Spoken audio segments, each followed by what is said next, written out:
manière. Alors, nous nous sommes rendus dans le sud de la France, près de Béziers, chez un nouvel acteur du e-commerce qui a accepté de nous ouvrir ses portes. Homme privé.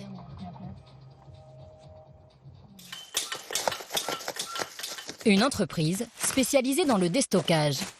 Là, c'est des S, tu les mets ici, là. Il n'y en a qu'un, normalement. Elle a été créée par Camille Maillard, 33 ans, dont 10 ans d'expérience dans la vente en ligne. Tu changeras donc la couleur pour qu'on voit au maximum les détails de la chaussure? Ça marche, ouais. Ok, très bien. Il a déjà fondé et revendu un site de vente privée dédié à la cuisine.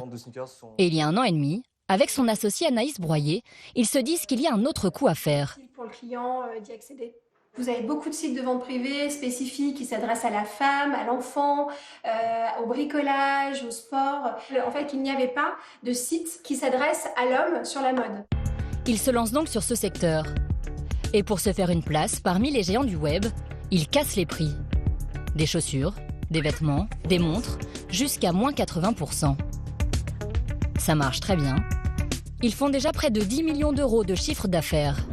Et chaque jour, ce sont 600 colis qui sont expédiés et qu'il faut évidemment emballer. On a combien de palettes? Ok.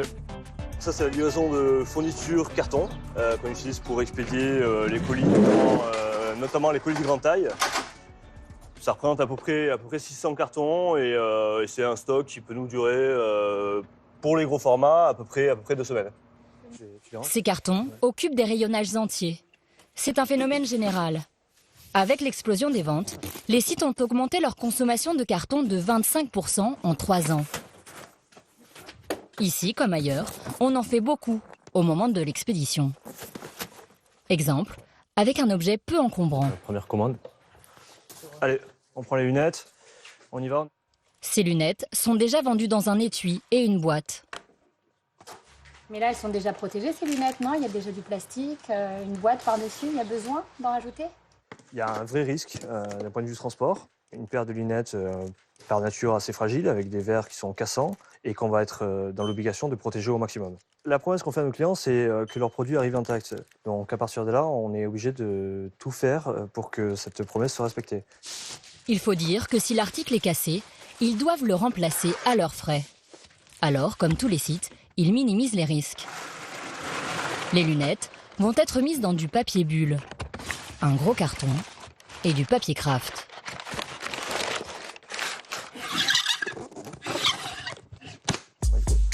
Même chose pour cette montre. Ici, ils suremballent quand les objets sont fragiles. Ailleurs, ce serait pour limiter les différents formats de carton. Ça fait pas mal de déchets, non, au final? C'est que du recyclable. C'est que du recyclable, donc c'est vrai qu'à notre niveau, modestement, on a l'impression de faire ce qu'il faut pour ne pas trop gaspiller. Ouais. Ils ont bonne conscience. Mais cette masse de carton, qui va finir rapidement à la poubelle, est-elle sans impact pour la planète ?